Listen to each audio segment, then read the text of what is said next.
right, welcome back. The White House and the Kremlin have confirmed that both President Trump and Russian President Vladimir Putin will meet this coming week on the sidelines of the G20 summit in Germany. This comes as former Trump campaign aide Michael Caputo prepares to testify later on this month before the House Intelligence Committee over Russia's meddling in the U.S. election. Caputo is a longtime ally of Trump advisor Roger Stone, who has also volunteered to answer questions before the House panel.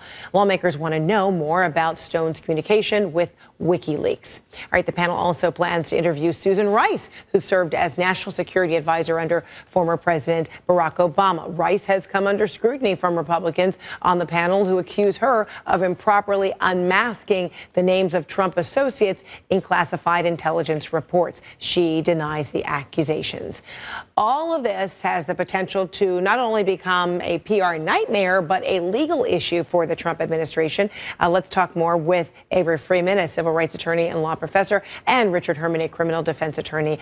Good to see you both. Good to see you, too. All right, and what we're talking about, this meeting between Putin and Trump, that's what could potentially really make matters even more complicated as these ongoing investigations continue. So, Richard, you know, everybody in the administration, including the president, is lawyering up because of this, the collusion investigation, the overall investigation. So the meeting between Trump and Putin, how might this pose a potential legal challenge as it pertains to what they say, what their demeanor is like, all of that?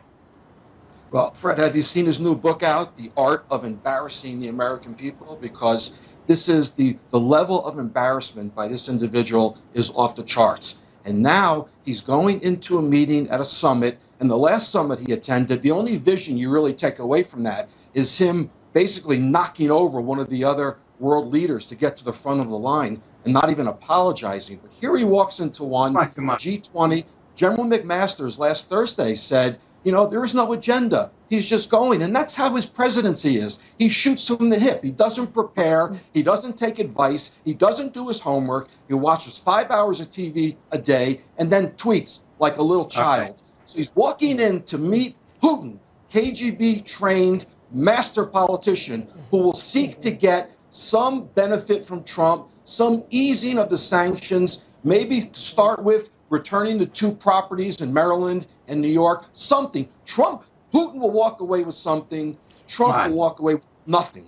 So Putin is, you know, trained to evaluate, look at, you know, the demeanor of someone, evaluate, you know, their body language, and is known to kind of throw out things verbally in which to kind of ensnare someone. So then, Avery, given that, and what kind of preparation do you suppose White House counsel or any White House advisors may have given Donald Trump about what to watch in terms of what he says, how he says it, you know, so that nothing that transpires can in any way undermine the U.S. presidency with these ongoing investigations back home?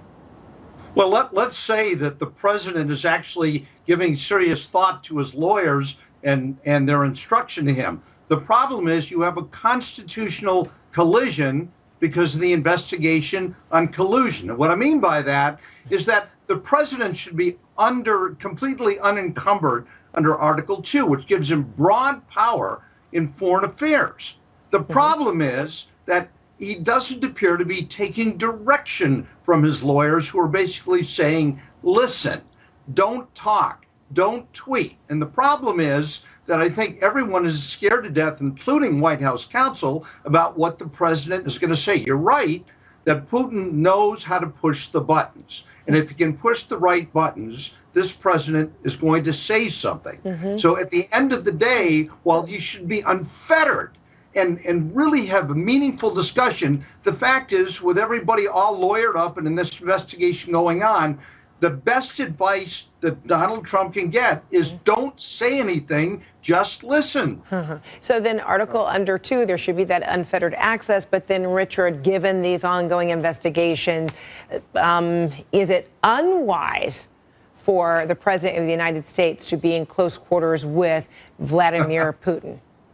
Yeah, and many U.S. politicians have begged, you know, stay away, don't get them together. Russia is toxic right now.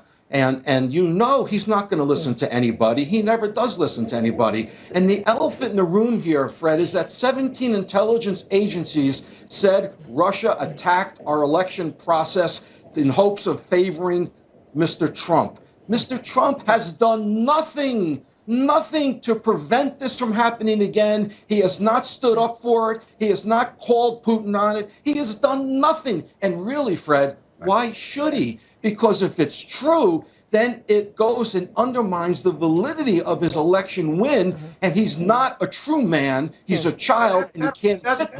Okay, so then, Avery, what's the potential benefit of this meeting taking place? We know that, former President Obama said to Vladimir Putin, knock it off. Might this be an opportunity for the President of the United States, the current president, to say something to Vladimir Putin about the meddling that may or may not have happened involving the 2016 election, or because there are ongoing investigations, he should not even tread there?